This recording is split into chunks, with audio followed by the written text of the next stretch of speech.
Meus irmãos, minhas irmãs, boa noite a todos. E aos que nos acompanham pela internet, sejam todos muito bem-vindos. Que a paz e o amor de Jesus estejam conosco e mais esta noite para uma palestra evangélica que está no Evangelho segundo o Espiritismo, capítulo 5, item 23, e esse capítulo 5 diz: Bem-aventurados os aflitos. Esse capítulo 5 trata sempre das bem-aventuranças que Jesus deixou para nós, narrado por Mateus, do capítulo 5 ao capítulo 7. O Evangelho segundo o Espiritismo é o terceiro livro da codificação kardeciana. Nele estão os ensinamentos morais de Jesus. Kardec filtrou esses ensinamentos. Dentro do item 23 desse capítulo 5 está os tormentos voluntários.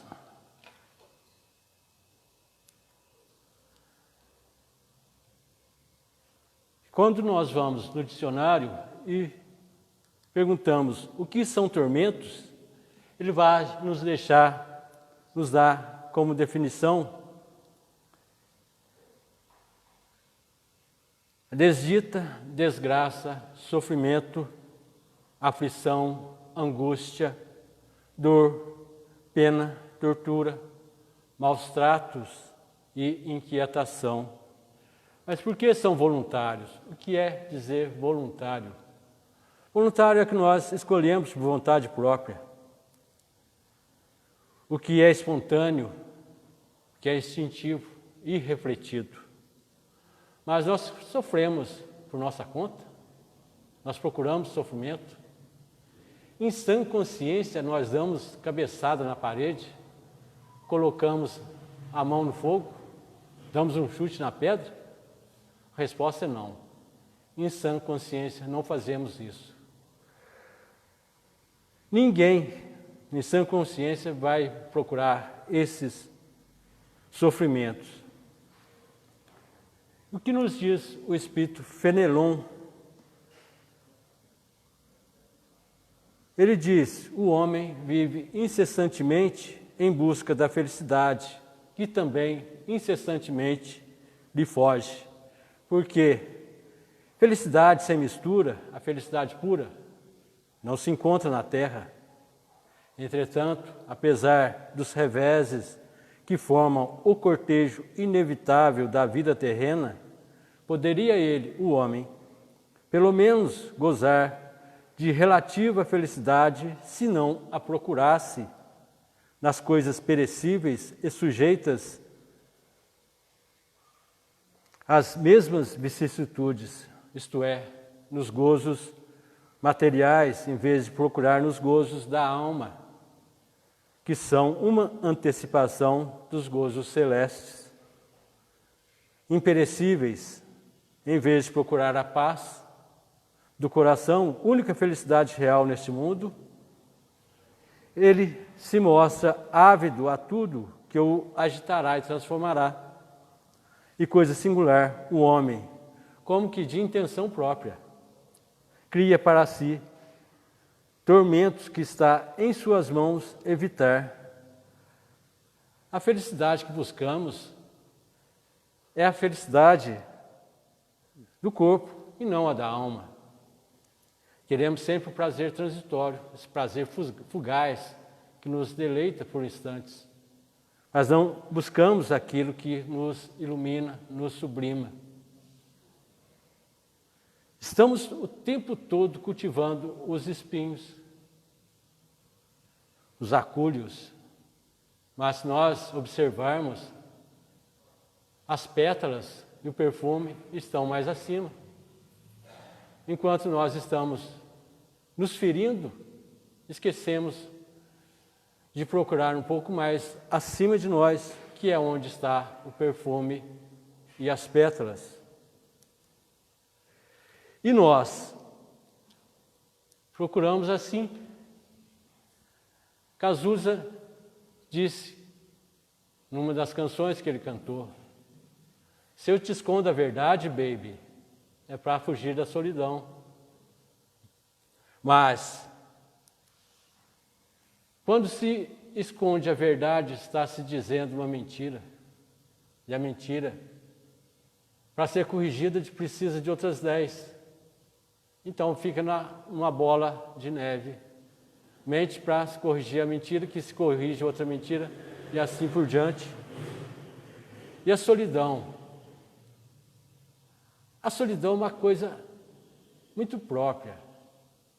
Aquela pessoa que está sozinha, nem sempre ela está sozinha. O apóstolo Paulo, na carta aos Hebreus, capítulo 12, versículo 1, ele nos diz que estamos rodeados por uma nuvem de testemunhas.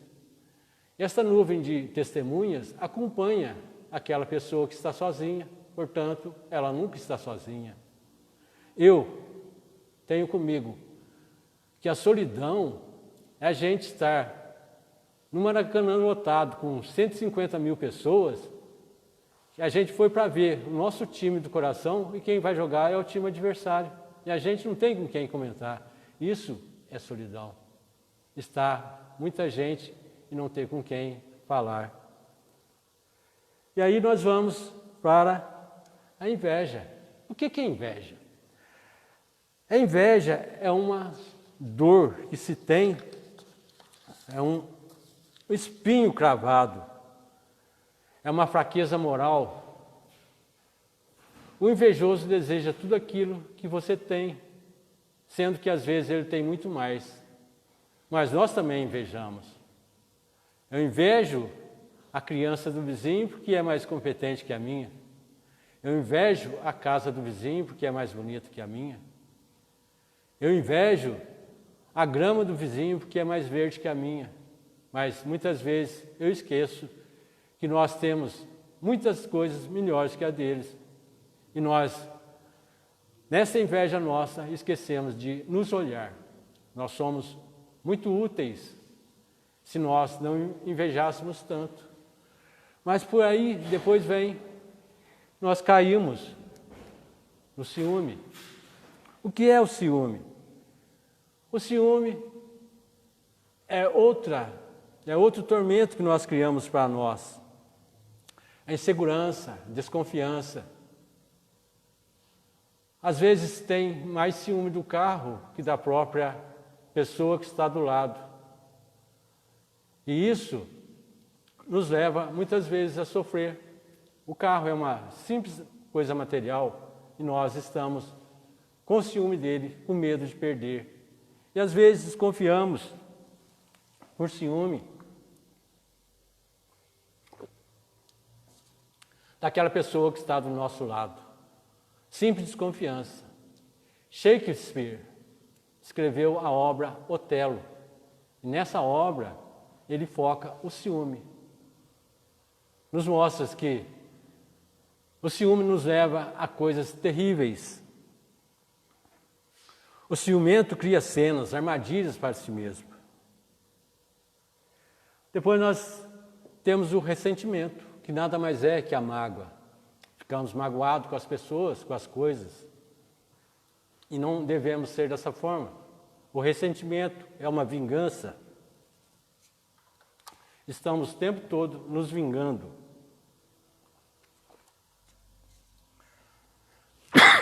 Desculpa.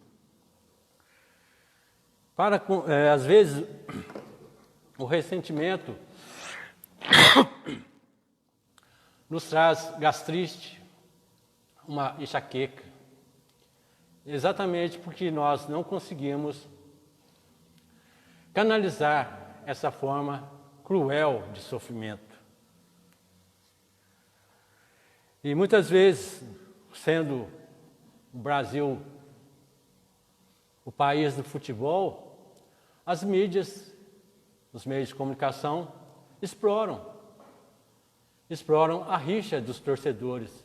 E cada um vai conduzir essa rixa em forma de ressentimentos, de mágoas no time adversário. Não deveria ser dessa forma, Porque o time do coração já ganhou muitos campeonatos, já perdeu os tantos, e muitos jogos terão para frente. Não é tendo mágoa e ressentimento da torcida adversária que nós vamos resolver essa simples mágoa. Depois nós temos o medo. O medo do desconhecido é uma coisa normal. Quem é que não tem medo do desconhecido? Mas nós devemos trazer o desconhecido para o nosso conhecimento, e aí nós deixaremos de ter medo. Tem-se o medo do escuro, é um medo natural. Quando a pessoa acostuma a conviver com a escuridão, acaba o medo. Tem-se o medo de animais, muitos medos de cachorro, de gato, de rato, de insetos, barata, vespa, caranguejo, aranhas. E são, às vezes, medos infundados. Precisa que se tire do interior das pessoas a razão do medo. E assim elas vão melhorar a forma de viver. Aí nós perguntamos, Jesus teve medo? Jesus teve medo, sim. Ele até disse, Pai, afasta de mim esse cálice. Mas como Jesus teve medo, ele também teve coragem, e muita coragem. É essa coragem que nós precisamos ter em nós, desfazer o medo e criar uma virtude. Depois nós temos a raiva. A raiva é uma coisa que nos ataca sem que nós percebamos. Às vezes, muitas vezes, nós já tivemos a expressão, ou já dissemos essa expressão, fiquei cego de raiva. E nesse cego de raiva, nós cometemos desatinos, e muitos. Mas, se esperasse um pouco mais, essa raiva passaria. Muitos acidentes de trânsito acontecem devido à raiva. Uma fechada, a pessoa que foi fechada acha ruim, parte para cima, simplesmente porque ficou com raiva. E nem sempre esse partir para cima é o melhor caminho. Se respirar fundo, vai passar esse momento, e essa raiva também passa. Depois nós temos a ansiedade. Para eu vir para cá, estava muito ansioso. Mas quando chega, acaba a ansiedade. O ansioso é aquele que nem partiu, já quer chegar. E quando chega, já quer voltar. Não está contente com aquilo que tem. É um fator de perturbação e de desequilíbrio. Nem sempre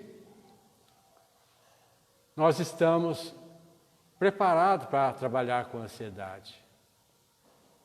Se nós, no nosso dia a dia, começarmos a ver que tudo passa, é um dia de cada vez, a ansiedade passa também. E na nossa forma de viver, na nossa forma de ser, essa ansiedade é um simples lampejo da existência. Tenhamos um pouco de paciência e a ansiedade também vai passar. Mas aí nós temos, levando para uma muleta psicológica, que é o tabagismo.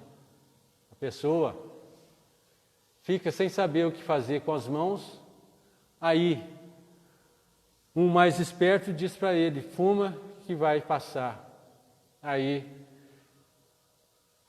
começa esse vício danado de ruim. Sem saber o que fazer com a mão, que é um excesso de timidez, falta de autoestima, um complexo de inferioridade.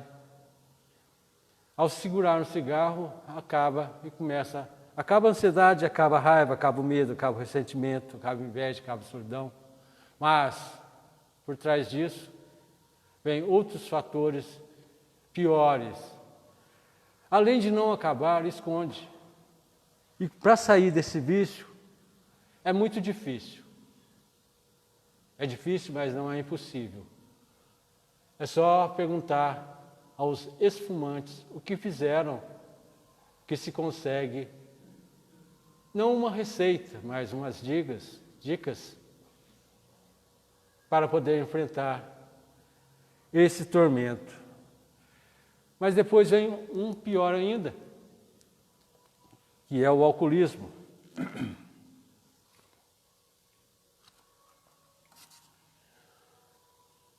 O alcoolismo, além de não resolver os tormentos, ele também esconde. Às vezes começa com um simples copinho no final de semana e acaba-se sendo aquele bêbado do centro da cidade. O alcoolismo é um caso de medicina, de tratamento, de doença psicológica, psiquiátrica, doença do corpo. E mais uma bengala psicológica que o indivíduo assimila e que se torna um transtorno. Também, quando estabelecido, fica muito difícil de se curar. Só que não existe ex-alcoólatra como existe ex-fumante. Quando o alcoolismo se instala, ele fica para o resto dessa existência carnal, dessa encarnação. Pode ser que ainda leve essa doença para a outra vida, que também vai ser preciso de um tratamento espiritual. Mas a cura de qualquer transtorno reside na transformação moral do ser. Recuperar a saúde física, psíquica, emocional, são apenas consequência. Quando se olha, já se passaram meses ou anos e parece que foi ontem. Quando nós resolvemos todos esses problemas, ou parte deles, nós estamos caminhando na nossa escala evolutiva, melhorando nossa forma de ser. E essa forma de ser é a nossa meta, melhorando um pouco a cada dia. Não se melhora tudo de uma vez, por isso que existe a reencarnação. Nós melhoramos um pouco nesta, já melhoramos um pouco na anterior e vamos melhorar ainda mais nas próximas, porque a nossa meta é a angelitude. Continua o espírito Fenelon. Haverá tormentos maiores do que os que derivam da inveja e do ciúme? Para o invejoso e o ciumento não há repouso. Estão perpetuamente febricitantes. Os que não têm e os outros possuem lhe causam insônia. Dão-lhes vertigem os êxitos de seus rivais. Toda a emulação para eles se resume em eclipsar os que lhe estão próximos. Toda a alegria em excitar nos que lhes assemelham pela insensatez a raiva do ciúme que os devora. Pobres insensatos. Com efeito, que não imaginam sequer que amanhã talvez terão que largar todas essas futilidades cuja cobiça lhes envenena a alma. Não é a eles, de certo, que se aplicam estas palavras. Bem-aventurados os aflitos, pois que serão consolados, visto que as suas preocupações não são aquelas que têm no céu as compensações merecidas. Para estes, que são os ciumentos e os invejosos, eles terão que sofrer um pouco mais. E entre esses invejosos e ciumentos, nós estamos inseridos. Apesar de que nós estamos o tempo todo melhorando a nossa forma de ser, fazendo o tempo todo a nossa reforma moral, a nossa reforma íntima, ainda temos em nós muitos defeitos e precisamos ser corrigidos. E o Espírito Fenelon nos diz que de tormentos, ao contrário, se poupa aquele que sabe contentar-se com o que tem, que nota sem inveja o que não possui, que não procura parecer mais do que é. Esse é o recado para nós, nos contentarmos com o que temos. Esse é sempre rico, porquanto se olha para baixo de si e não para cima, vê sempre criaturas que têm menos do que ele. É calmo, porque não cria para si necessidades ilusórias, e não será uma felicidade a calma em meio das tempestades da vida. Fenelon ditou essa mensagem em Lyon no ano de 1860. A nós refletindo nessas palavras, podemos observar que, se nós contentarmos com o que temos, quando olharmos para cima, vermos que temos muito que caminhar ainda, e acima de nós tem os nossos mentores nos ajudando. E quando olharmos para baixo, estender a mão ou as mãos para aqueles que estão abaixo de nós.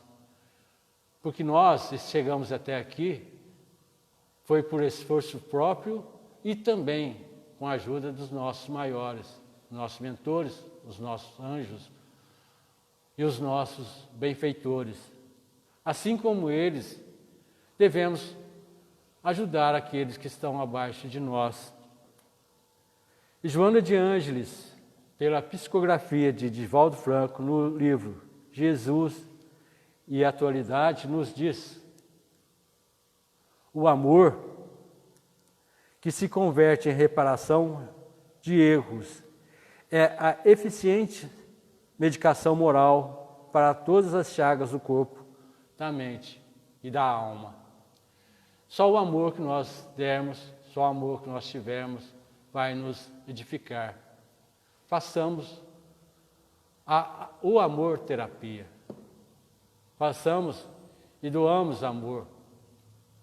Que, como disse nosso irmão Francisco, naquela nossa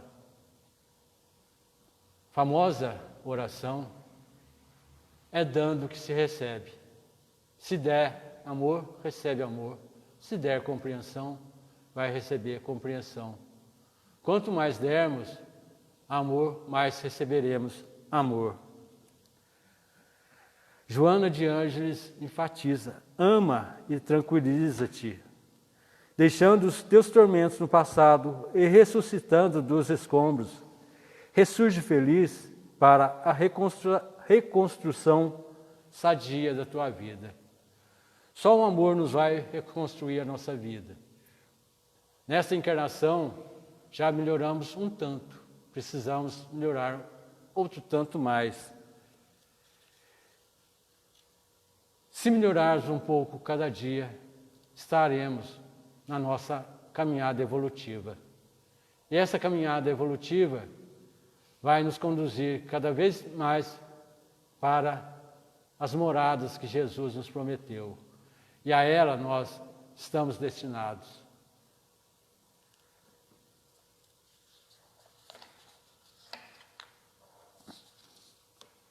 E assim, que possamos ter melhores condições para a nossa vida. Que possamos não ter mais esses tormentos voluntários. Que possamos acabar com a raiva, a ira, a solidão, a inveja, o ciúme, o ressentimento, o medo. São essas coisas que nos escravizam. E escravizado, nós não somos nada. Somos escravizados muitas vezes por coisas fúteis. Devemos procurar as coisas do alto. o amor, a amizade, a compreensão, darmos de nós mesmos. Às vezes nós damos uma cesta básica, às vezes nós damos 1 quilo de alimento, às vezes não damos nem isso. O que precisamos é doar um pouco mais. Joana de Anjos também, num dos livros dela, ela disse, comece dando algum alimento, depois vai passar por uma cesta básica, depois acostuma um copo d'água, depois acostuma, e aí a pessoa vai começar a doar-se. Quando chega a esse estágio, ou chegar ao estágio de doar-se, nós provavelmente estaremos nos aproximando de um Chico Xavier, de um Divaldo Franco, caminhando na nossa evolução. Nós viemos para esse planeta Terra, que é uma escola, nós viemos para aprender. E aprendendo um dia de cada vez, nos melhoraremos. Assim seja.